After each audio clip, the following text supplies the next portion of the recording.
I did not have any understanding of just what it would be like. I tried to warn you as much as possible. It was meant to be a happily ever after, but it turned out to be anything but a fairy tale. 2 years after the nation celebrated, it could not have been a happier, more glorious day. But then things started to go downhill. How has it all gone so wrong? We had this unpredictable couple who were going to do things in a very different way. When did the cracks start to show? The so-called Fab Four dream disintegrated step by step. Where did the problems really lie? If you compare the newspaper coverage of Meghan to any of Harry's past girlfriends, it's quite shocking. They don't seem to be in touch with the mood of the nation anymore. And was it ever really going to work? It's not enough to just survive something, right? Like, that's not the point of life. You've got to thrive. As they try to start a new life in LA, they're going to war with an old enemy. Last night came the surprise announcement that she is suing the Mail on Sunday. It would be much better if Meghan and Harry simply said nothing. Were the signs of trouble there from the very start? And what does the future hold for Harry and Meghan? How celebrity are they going to become? How diluted will the royal brand become? Harry is stepping away from the life that he was born into. It has been 2 turbulent and very troubled years. They're like a drowning couple. The more they struggle to escape the things that they don't like, the more they sink.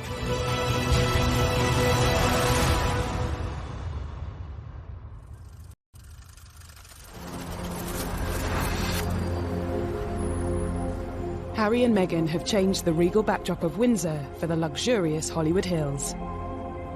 We won't be hearing about Harry, Meghan, and Archie and the royal family together as one for, I expect, for months to come until they come and visit over here, or maybe William and Kate and George and Charlotte and Louis will head on over to LA. Wouldn't that be a great photo op? They've also swapped the royal court for the High Court, in a legal battle which highlights so much of what's gone wrong in the past 2 years. Meghan's family issues, their fight for privacy, their war with the tabloid press. The court case could turn into their biggest nightmare. And it all centres on letters written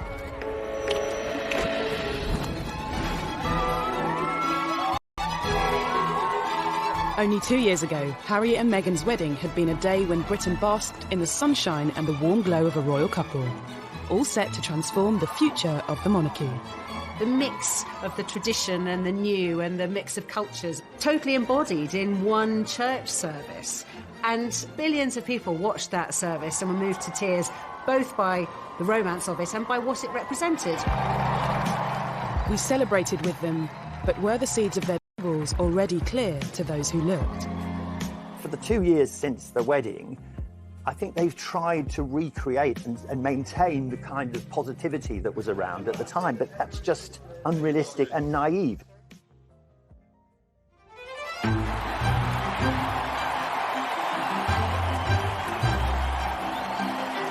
Less than 10 years ago, Harry watched older brother William marry his queen.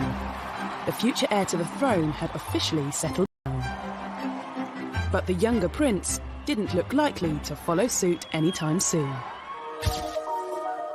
This was quite a difficult period in Harry's public image because whilst people loved the sort of cheeky, chappy image, once he was constantly being photographed falling out of Sloane nightclubs on the King's Road, people did start to slightly turn against him. Pressure on the prince's love life had also been building.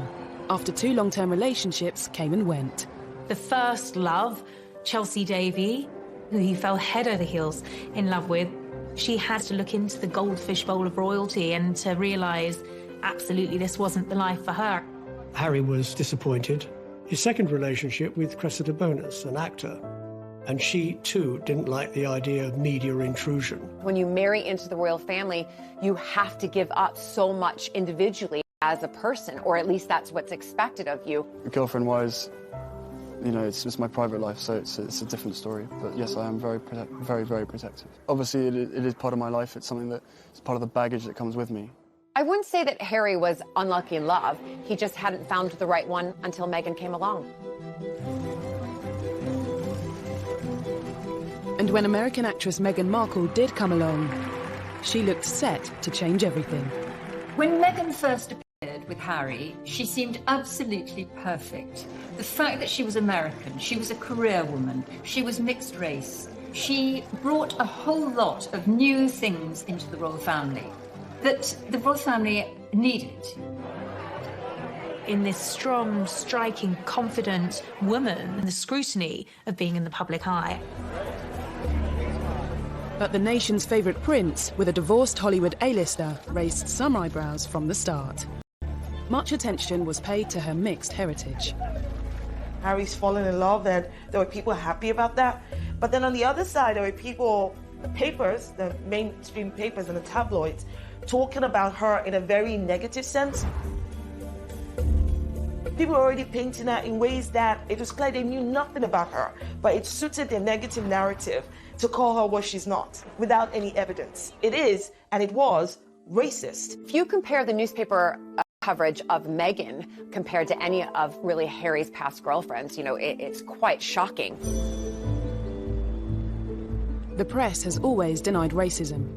In November 2016, Prince Harry confirmed his relationship with Meghan in a statement telling the tabloids to back off. Looking back, was this an early sign that it wouldn't be business as usual? Harry issued this quite extraordinary statement attacking some sections of the media he wasn't going to tolerate, kind of invasive techniques that once surrounded his late mother. He couldn't protect his mother because he was only a small boy, but boy was he going to protect Meghan. In the explosive statement released via his press secretary, Harry also asked the media to pause and reflect before any further damage is done. This statement packed a punch. It was Harry speaking in a way that he had never done before, and he was talking about levels of harassment, unacceptable levels of harassment, how Meghan had been the victim of sexist, racist comments and commentary and negative articles. He was clearly a very, very angry man, and actually, to a degree, he had a right to be. Prince Harry has always had a level of mistrust towards the media. But this was one fight that was always going to have an unhappy ending. The palace thought it was unnecessarily antagonistic, and as though Harry was somehow spoiling for a fight. He went about it in an aggressively confrontational kind of way. You cannot control the media. The Queen has managed to reach a position where she's very rarely criticised, because when she, in the past, has occasionally been criticised, she says nothing. It would be much better if Meghan and Harry simply said nothing. A year after Harry's unprecedented statement, news broke that he and Meghan were engaged. The nation's favourite younger brother decided to give us all some good news today by announcing he was to marry the likeable Meghan Markle.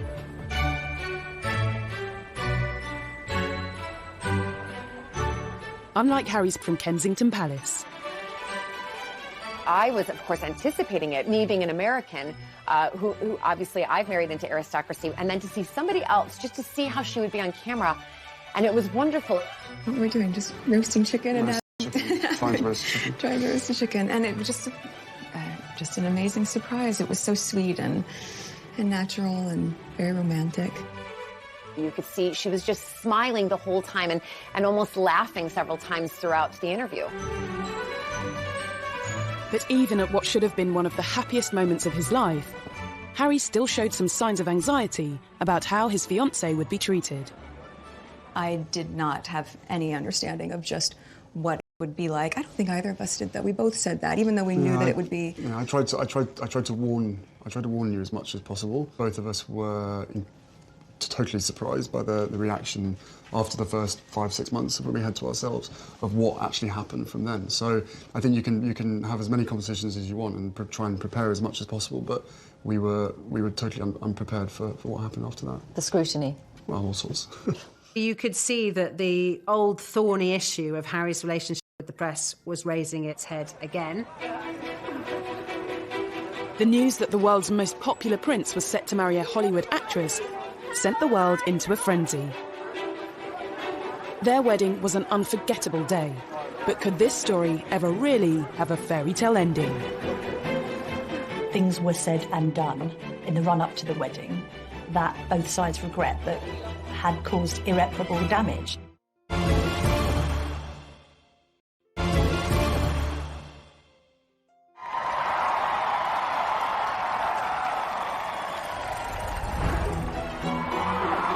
On the 19th of May 2018, the eyes of the world were on St George's Chapel in Windsor. The wedding day was wonderful. Meghan looked beautiful in her dress. Harry couldn't have looked happier. The ceremony itself was so vibrant, it was so new, it was so different, it was so unique to the two of them. And I think it was the start of something very, very happy and very, very special. Nobody can deny that the wedding day itself was sparkling. It was magic. It was like Disneyland. The couple were given the titles Duke and Duchess of Sussex. Everything seemed perfect, but was there trouble and unrest, just hidden from view? Everybody was happy for Harry. Everybody thought Meghan was marvellous. It could not have been a happier, more glorious day. But then wheels started to come off amid suggestions that the couple had been a bit difficult over the planning of the wedding and that demands were being made that perhaps weren't quite in proportion with their place in the royal pecking order. He said before the wedding, what Meghan wants, Meghan gets. Negative reports surrounding claims of Meghan's behaviour emerged from within the palace. It's been reported that Meghan was demanding that she wanted a certain tiara to wear, and then she was given the one that she didn't want to wear. And claims Meghan rowed with Kate's staff, which were denied by Kensington Palace. Meghan just didn't like any pressure, and on a couple of occasions she actually told staff not to interfere. It was none of their business. She would have the wedding she wanted. No one had any idea that this was all building up into a much bigger and wider and more troubling picture. According to reports at the time, it was claimed Meghan also clashed with members of Harry's own family. Speculation was rife. There was a huge row when Kate was upset because Meghan insisted she didn't like the dress that Princess Charlotte was planning to wear as one of the bridesmaids. And inevitably, if you shout at someone in private and you're a royal, there is a good chance it will be leaked. There was a constant feed of endless negativity. Author Tom Quinn believes Harry and Meghan's private accommodation played a part in the tensions. Nottingham Cottage is in the grounds of Kensington Palace, and it's quite small. I mean, it's tiny compared to the enormous double apartment that Kate and William have. It was being pointed out to them in no uncertain terms. They weren't in the First Division because that place is held by William and Kate. So inevitably that led to friction. In Meghan's world, if you're determined enough, you can get to the top, but Meghan can't. She can't get to the top, whatever she does. Was the untraditional mix of American celebrity and British royalty ever really going to work? The wedding was also marred by controversies surrounding Meghan's father. We're talking a global wedding for millions to see across the world. People are anticipating this, and what's being reported day after day to the lead up of the wedding is about her father, Thomas Markle, and is he going to come over and walk her down the aisle? Are they speaking? Have they spoken? There was the whole farcical business of Thomas saying, I can't come to the wedding, but then photographs suddenly appeared, taken by a paparazzi, showing Thomas Markle being measured for a suit, looking at a book about English landmarks. And these pictures were sold all over the world to the huge impact. Thomas Markle couldn't walk Meghan down the aisle, but he did carry out a string of interviews with the British press. It meant he continued to dominate headlines even after the wedding. I'm a footnote in one of the greatest moments in history, rather than the dad walking her down the aisle. Millions watched this interview on ITV's Good Morning Britain as he explained why he staged paparazzi photos. They take all kinds of pictures of me that making me look negative. So I thought this would be a nice way of improving my look. Well, obviously that all went to hell. And I feel bad about it. I apologize for it. There seems to have been this toing and froing of mutual accusations where Meghan felt her father wasn't being sufficiently positive about the wedding, and Thomas Markle felt that there was no sympathy for him. Thomas Markle also discussed conversations he claimed to have had with Harry in private. I was complaining I didn't like Donald Trump. He said, give Donald Trump a chance. What were Prince Harry's views on Brexit? It was just a loose conversation about something that we have to try. I think he was open to the experiment. But text messages presented as evidence in Meghan's upcoming court hearing have revealed what conversations really took place.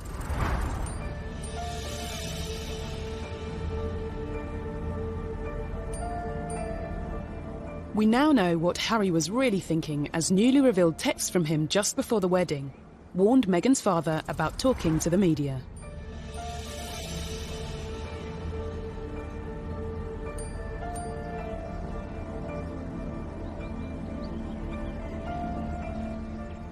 These text messages are actually evidence showing that they were reaching out to Thomas Markle, that they didn't close him off by any stretch of the imagination, that they were trying to contact him and speak to him.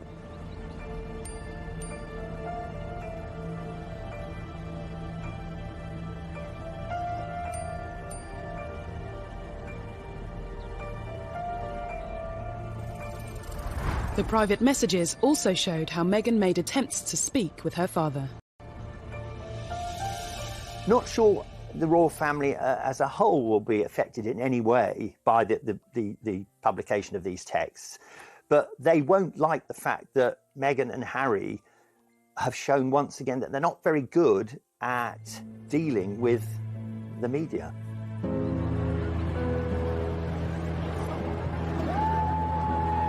Evidence given to the High Court also confirmed that Thomas Markle hasn't been in contact with Meghan. 2 years on, the extraordinary messages have lifted a lid on private royal conversations that are now being showcased to the public.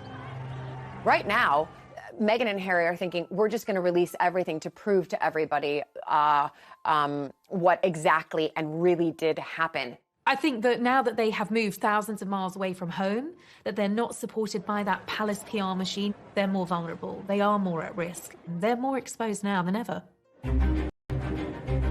Debate over Meghan's relationship with her father was another problem in a growing list of troubles that followed the wedding. Could the most troubling issue of all be Harry's fallout with his own brother? One of the things that unquestionably adversely affected the relations between Harry and William, who were so close for so many years, was a series of rumours after the wedding. William expressed doubts to Harry as whether or not he was too quick in being engaged to Meghan.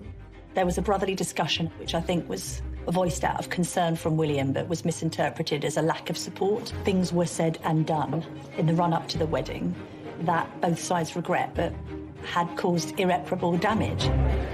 That's Harry. He's quite a headstrong, impulsive young man. He's much more like his late mother than William, who considers things and is, in that regard, is more of a Windsor and more like his father.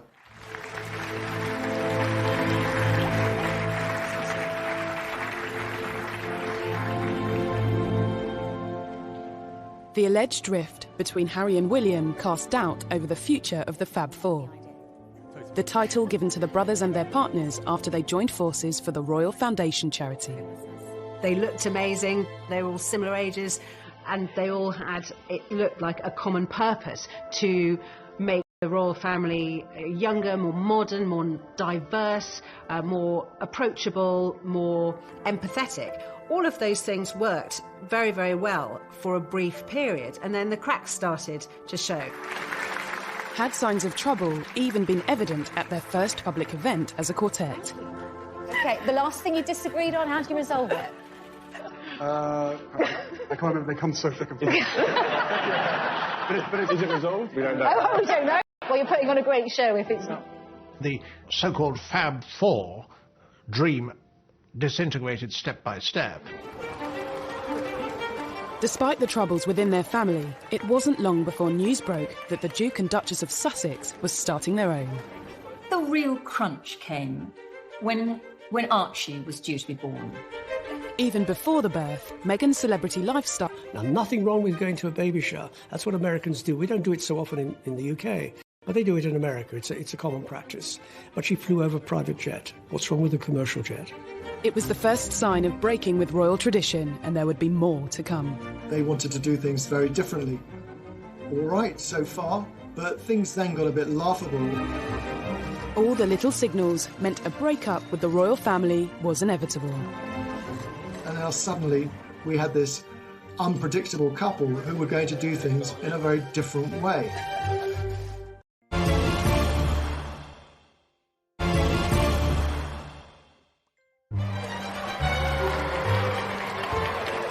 For decades, new additions to the royal family have been welcomed to the world on the famous steps of the Lindo wing of St Mary's Hospital in central London.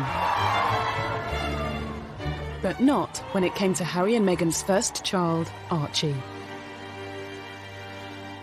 I'm very excited to announce that Meghan and myself had a baby boy early this morning, a very healthy boy.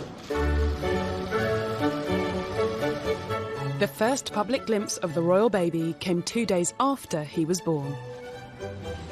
I mean, I have the two best guys in the world, so I'm really happy. He has the sweetest temperament. He's really calm and... I don't know who gets that from. They were not going to follow the usual pattern of a royal birth. They wouldn't say, A, where the baby was going to be born or when it was born. They would make the announcements on their terms at a time that suited them. But at the same time, they were members of the royal family and they had accepted £2.4 million to renovate their house in Windsor.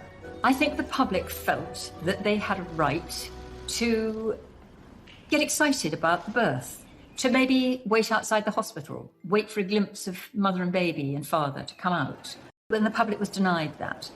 That really rattled the press. They didn't like it. As well as denying the papers a front-page picture, Harry and Meghan also kept their choice of godparents private. Looking back, a telling sign that big changes were on the horizon.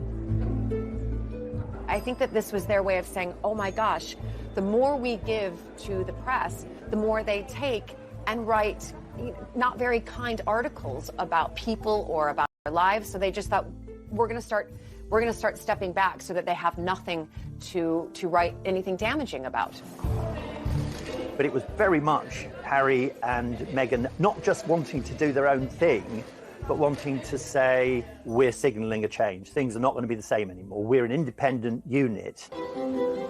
The couple had already begun forging their own path, moving from Kensington Palace to Windsor in time for Archie's birth. Then, a month later, they split from William and Kate's Royal Foundation, marking the end of the Fab Four.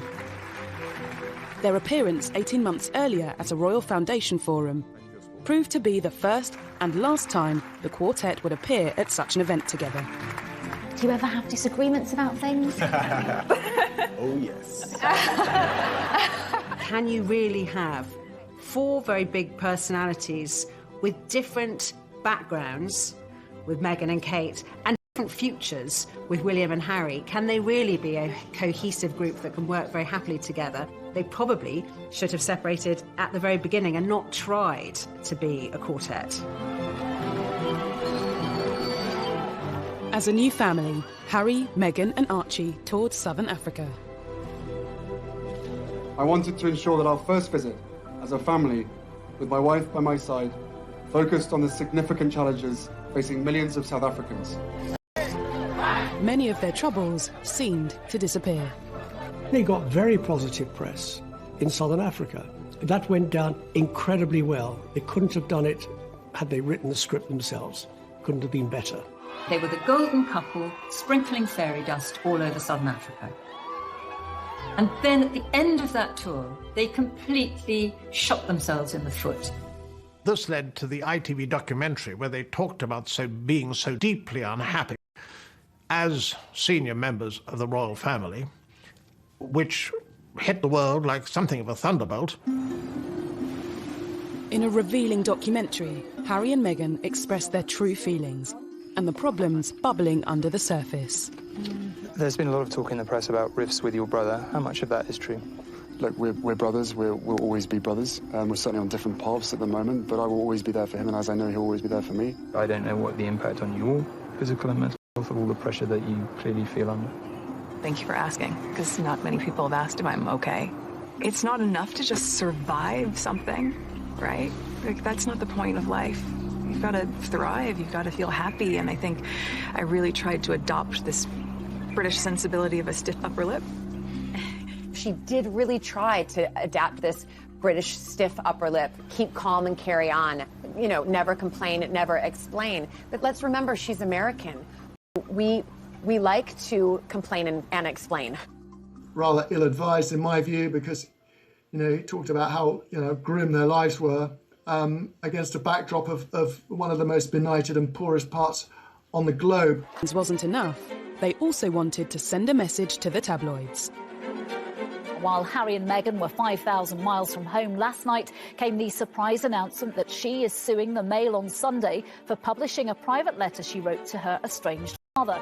Harry's bombshell statement at the end of that tour announcing that his wife was taking legal action against a newspaper, and really, well, a character assassination, I suppose, on the British media. No one expected it to end like that.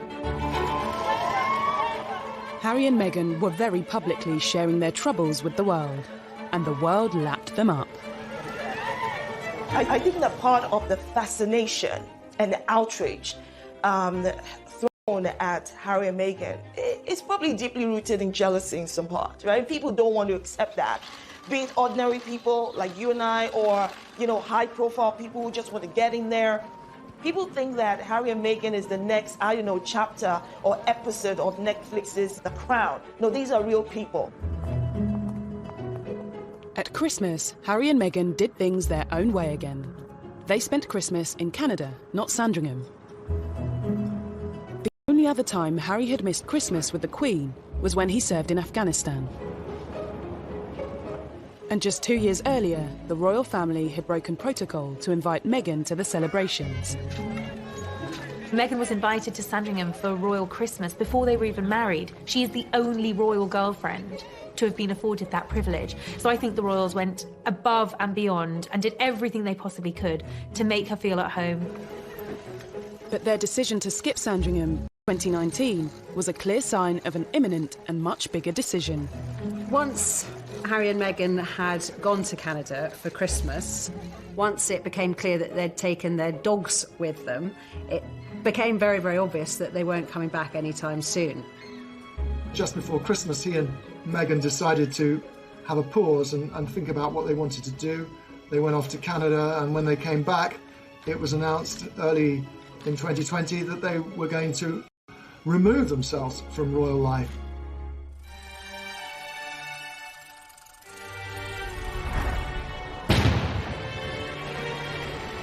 In January 2020, they dropped the biggest bombshell of all. They said they intended to step back as senior royals. It was absolutely shattering. He gave other senior royals, including the Queen, almost no notice at all. And I thought that he and Meghan had gone rogue, and that this was a deplorable way to handle it. I think that the Queen should have been informed. There had been negotiations that had been going on for some time, but nothing had been decided. And he was told to commit his ideas to paper, and he responded, well, no, if I do that, it'll just end up in the newspapers.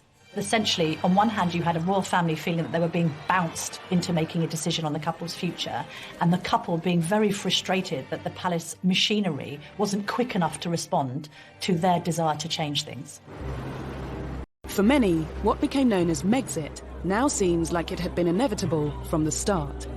Harry and Meghan saw perceived slights at every twist and turn, and things which seemed quite minor became quite major, and it really came as no surprise as the weeks and months went by that really what they were angling for was not just a different kind of royal life, but a different life, and in fact a life absent from the royals, if you like, to break free from royal duty and everything that he'd been used to, which of course is what happened. Was the break down to tensions with the press, issues with traditional royal life, or something else? I think he defers to her a great deal, and she's a very confident, articulate woman who's done very well for herself, but I think she has no idea of the sense of duty. Now, Harry is in his 30s, right? And I do not understand why anybody would think that he would not have matured, changed, grown up in different ways. And the fact that you're seeing a side of Harry that you haven't seen before is because this context in which he's currently dealing with did not exist before. Why is that surprising? Should we have seen it coming? Has Harry never really been happy with his royal role and all the attention it brings? Did he find his greatest peace when he was in the army? The army allowed Harry to feel normal. That's what he wanted. Would you say then you're more comfortable being Captain Wales than Prince Harry, or is it just a case? No, definitely. I think I've always been that. My father's always trying to remind me about who I am and stuff like that.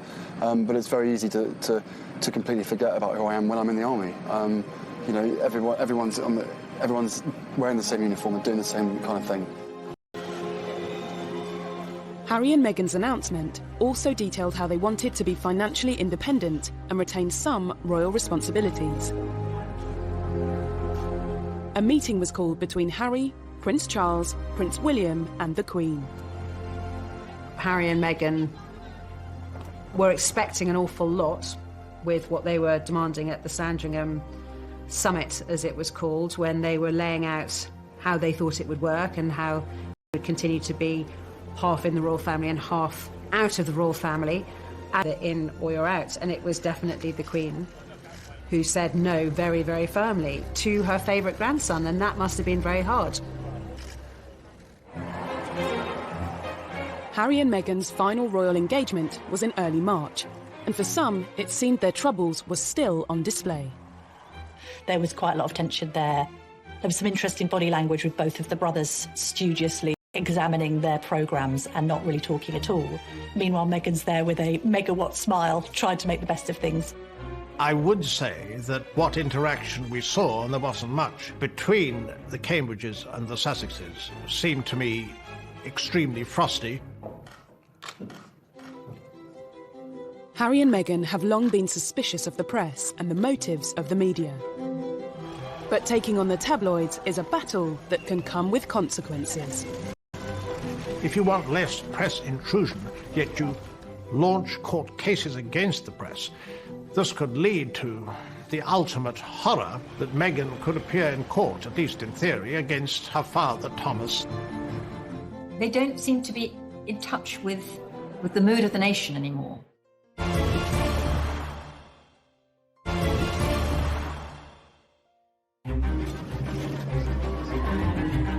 In the 2 troubled years since their wedding, Prince Harry and Meghan Markle have made no secret of their feelings towards the tabloids. Looking back, Harry has long been vocal about what he sees as press intrusion. They still upset me and I still read them. Why, I do not know. And so what do you think the public perception of Harry is?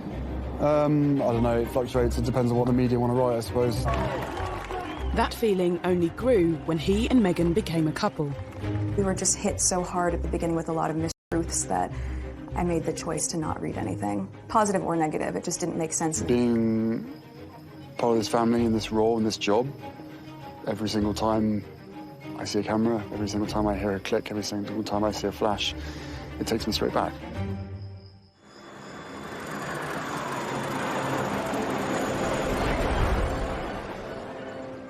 In a bid to distance themselves from the glare of the spotlight, Harry and Meghan went to Canada. I think the reason for this whole upheaval, I suspect, was that Meghan was unhappy here and Harry wanted to protect her and to make her happy. And I think she was unhappy probably because she had made some very big life changes in a very short space of time. She'd left her job, she'd left her country and all her support network in America.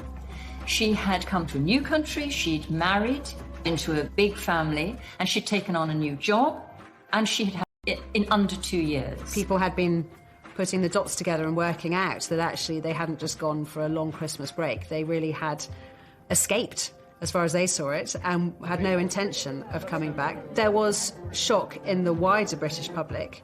I think there was dismay and great sadness that it seemed so drastic.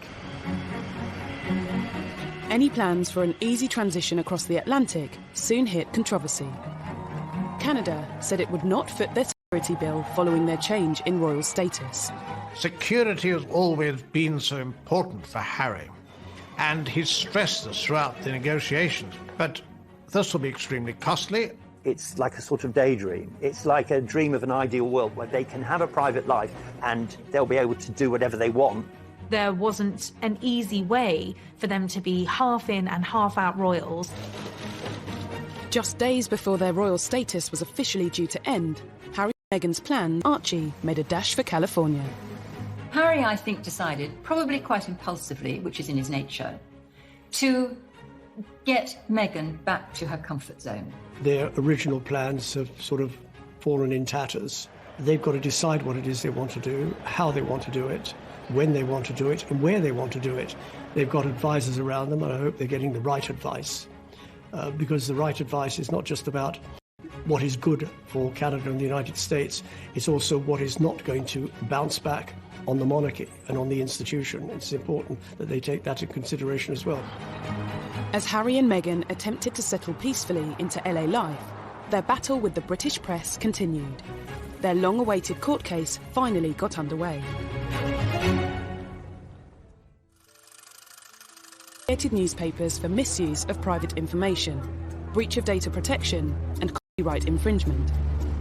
After a letter she sent her father was published by the Mail on Sunday. This is a private letter to her father expressing, her feelings, and having that released absolutely will cause distress on anybody. But to do so, she and Harry have had to reveal more personal information in court. They don't like being written about in the British tabloid press, but at the same time, they are suing, and that will come out in the courts, all of the text messages and the documents. So they must feel very, very confident that what they have to show will, in one sense, vindicate them. Absolutely. They want to use this opportunity to change the narrative about Meghan being this distant daughter who doesn't care about her father. Clearly, it means a lot to her personally to be able to say, none of these things are true. I got in touch with my father. I tried to help my father. It was difficult to reach my father. He wasn't responsive. The reality is that they have to do this. And whether they win the court case or not, they're the first to do it, and I think that means a lot. The first round went in favour of the Mail on Sunday, with the judge dismissing some of Meghan's claims against the publisher, including allegations that it acted dishonestly. The judge threw out, in the preliminary hearing, some of the allegations that Meghan and Harry had made against the Mail. He described them as irrelevant, just not part of anything the law could look at or decide on.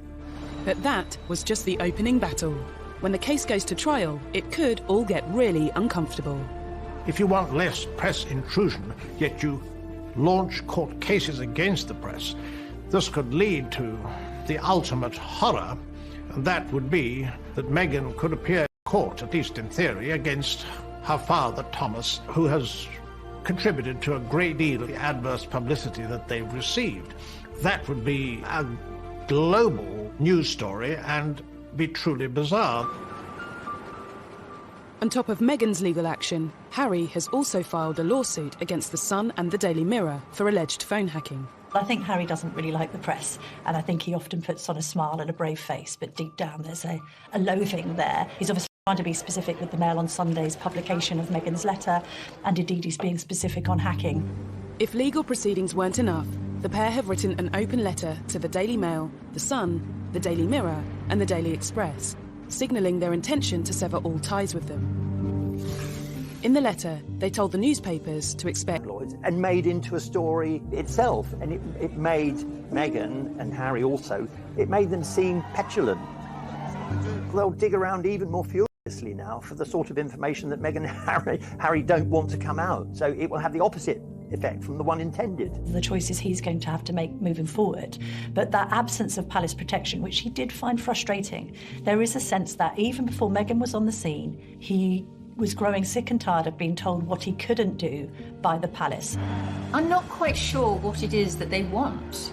You're taking on a big beast if you go to war with the tabloids. They are very powerful, and they have the ability to make or break. The months to come are going to be crucial for Harry and Meghan as they start a life away from the royal family, an attempt to leave their troubles in the past. I think they are tremendously happy together, but there's no question that this is at a very high price. Harry and Meghan's life as a married couple at the forefront of royal duties in Britain lasted just 2 years. The couple's new life is here, Los Angeles. But it hasn't taken long for reports to emerge claiming Harry feels his world has been turned upside down and that he misses the military. When he did leave, he clearly wasn't ready or willing or able to completely sever those ties, which is why he's continued not just with some honorary titles and sort of bells and whistles jobs, but he wanted to really continue to support particularly injured servicemen, both with the Walking Charity and with the Invictus Games. And that has obviously brought him a lot of happiness. I think that's the thing he's going to miss the most now that he's not in the UK. He'd be like a lost soul there. It'd be far worse for Harry in America than it was for Meghan in England, because he's not as tough as she is. It seems for Meghan, there's no place like home. If you look at the photos when we were first kind of introduced to Meghan, she was in yoga leggings, she was in her Ugg boots, she was casual, and then all of a sudden she moves over here and she's in, stockings, or as I would say, pantyhose, wearing a dress, having to wear a hat, full hair and makeup, heels all of the time, and all of a sudden they've gone back to North America and she's back in her yoga pants and her comfy boots and casual, and going back to how probably she has been living her whole life apart from this little blip when she was living here for less than 2 years. Harry and Meghan are no different from some of us that pack up our bags and go live in Australia or New Zealand or move to South Africa or decide to go live in Iceland. When you get there, you figure out whether or not you're comfortable, whether or not you don't know. And can I be honest? It's not my business. While the couple have been stateside, there have clearly been some things they've missed back in the UK. Reports claim Harry is back in touch with William, and the whole family video called the Queen. They did the Zoom call, on the Queen's 94th birthday with Archie, and, that was, accurately reported. This is her grandson. This is her great-grandson. So the Queen's always going to have a connection with Harry and vice versa. Even that was reported in 2 ways. Some viewed it as a cynical PR move. Others said Harry and Meghan can't win. They were simply showing they've not forgotten their family. I think Harry loves his grandmother, the Queen, and he won't want to do anything to embarrass her. I think that will be in his mind first and foremost, along with protecting Meghan and Archie. Harry and Meghan may have very little control over what is written about them. But with a new bombshell biography on the horizon, is this a sign that they are trying more than ever to be authors of their own future? A tell-all book would really quite shock everybody. I don't think that they're really even worried about the damage to their reputation.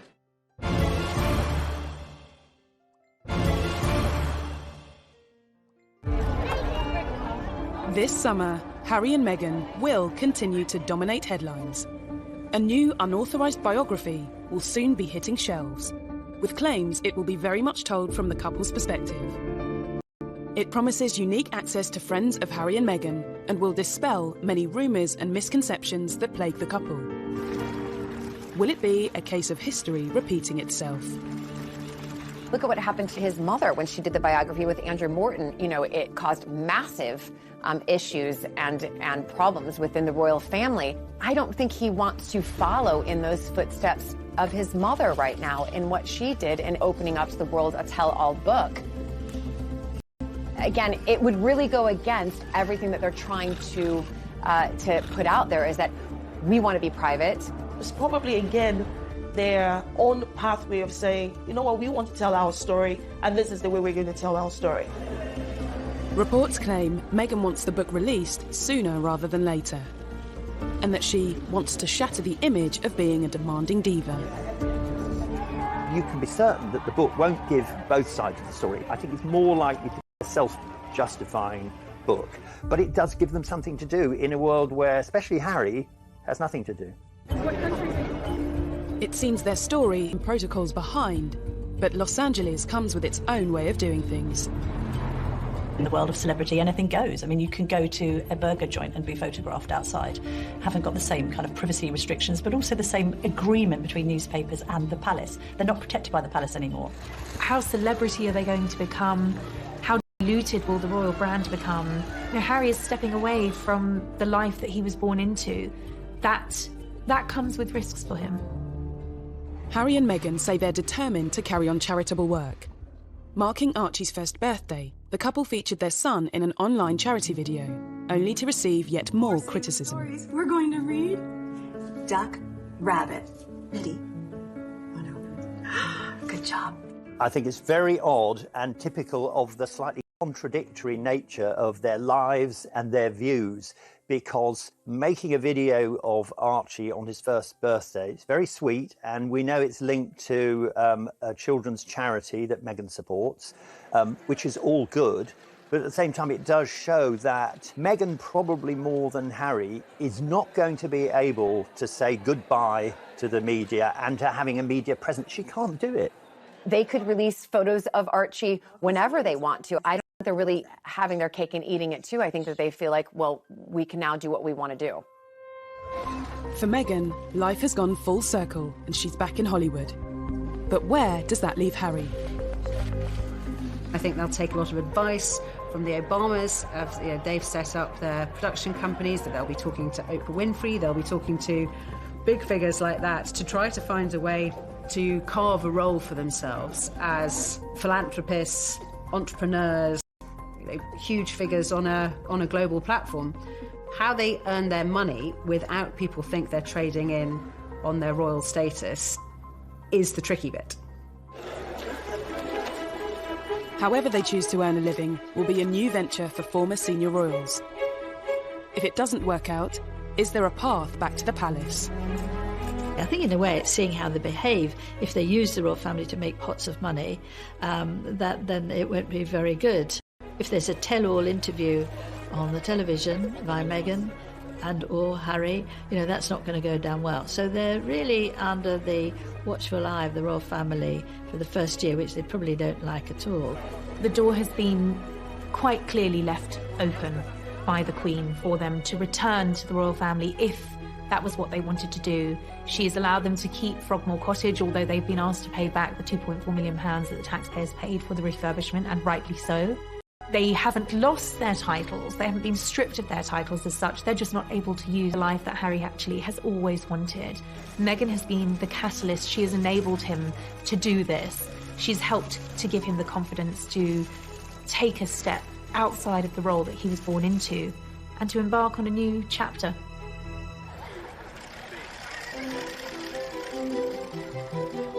They may be at the start of a new chapter, but it's been a troubled 2 years for Harry and Meghan. Looking back, were there signs of trouble from the start?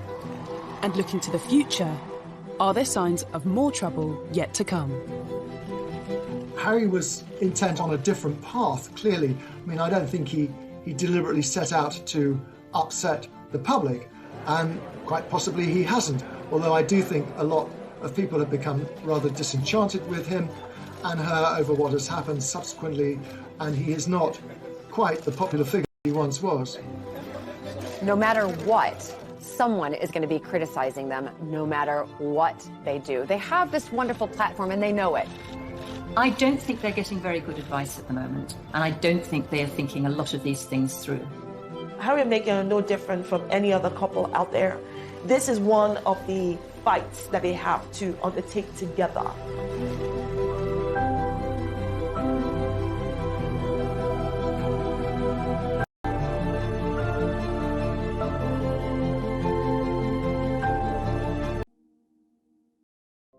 kind of positivity that was around at the time, but that's just unrealistic and naive.